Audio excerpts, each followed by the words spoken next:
Hello guys, welcome back to my new channel A live blogger. আমার আরও একটি রান্নার ভিডিওতে তোমাদের সবাইকে স্বাগতম। দেখো, আর আজকে রান্না করব মাছ দিয়ে, ঝিঙে দিয়ে, আলু দিয়ে সবজি। দেখো, মাছ ভাজি করার জন্য কড়াইতে তেল দিয়ে দিলাম। তেল দেওয়ার পর তেল গরম হয়ে যাওয়ার পর মাছগুলোও দিয়ে দিলাম। আর এগুলি হলো কাতল মাছ।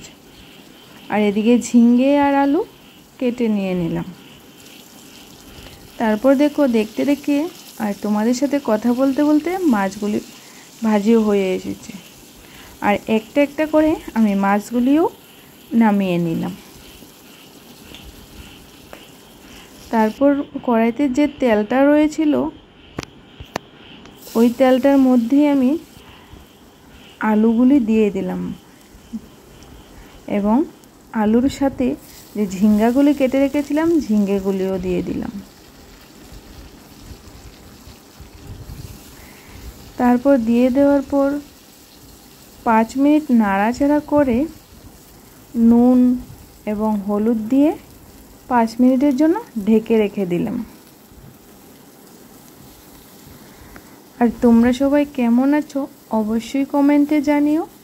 আর আমার ভিডিওগুলো যদি ভালো লাগে তাহলে একটা লাইক করে দিও।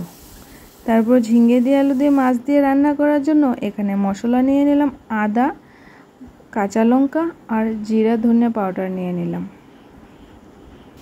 আর এদিকে আমার মশলাও বাটা হয়ে গেছে। আর এদিকে দেখো, ঝিঙে আলু ভাজি হয়ে এসেছে। তারপর একটু একটু করে সবটাই আমি নামিয়ে নিলাম। নামিয়ে নেওয়ার পর কড়াইতে আবার তেল দিয়ে দিলাম। আর তার মধ্যে 5 মশলা দিয়ে দিলাম, যে 5 ফোড়ন বলে সেটা দিয়ে দিলাম। 5 ফোড়ন দেওয়ার পর যে মশলাটা বেটে রেখেছিলাম মশলাটা দিয়ে দিলাম কড়াইতে।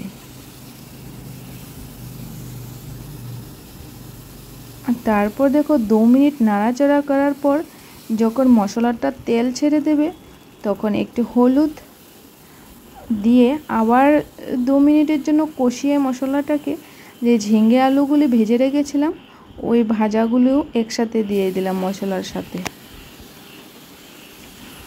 তারপর দেখো, এখানে মশলার সাথে মিক্সড হয়ে গেল ঝিঙে আর আলু। 2 মিনিট নাড়াচাড়া করে এটার মধ্যে দিয়ে দিলাম জল। যে মশলার প্লেটটা ছিল ওইটাই ধুয়ে দিয়ে দিলাম। দেখো, ঝোল দেওয়ার পর 5 মিনিটের জন্য আঁচ কমিয়ে রেখে দিলাম। ঝোলটা ফুটে ওঠার পর যখন একটু একটু করে ফুটা আরম্ভ করবে তখনই মাছগুলি দিয়ে দিবে। ঝিঙ্গা আলু এবং ঝোলের সাথে মাছগুলিও একটু সিদ্ধ হয়ে যাবে। তারপর দেখো, মাছগুলি দিয়ে আমি আরও 5 মিনিট এখানে ফুটিয়ে নিলাম। তারপর যতটুক নুন দরকার ততটুক নুন আমি দিয়ে দিলাম। স্বাদ অনুযায়ী নুনটা দিয়ে দিলাম। আর তোমাদের যদি ভিডিও ভালো লাগে অবশ্যই চ্যানেলটাকে সাবস্ক্রাইব করে দিও আর একটা লাইক করে দিও। আর কমেন্ট করতে যেন না ভুলো। আমার রান্নার ভিডিওগুলি তোমাদের কীরকম লাগে অবশ্যই জানিও। তোমাদের একটা কমেন্ট আমাকে অনেক অনুপ্রেরণা দেয় তোমাদের জন্য ভিডিও বানানোর জন্য।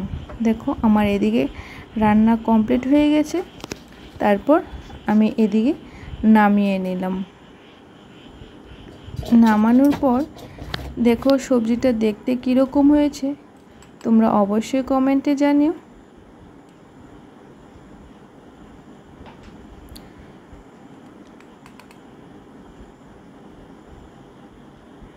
আর টাটা, বাই বাই। আবার দেখা হবে নেক্সট ভিডিওতে।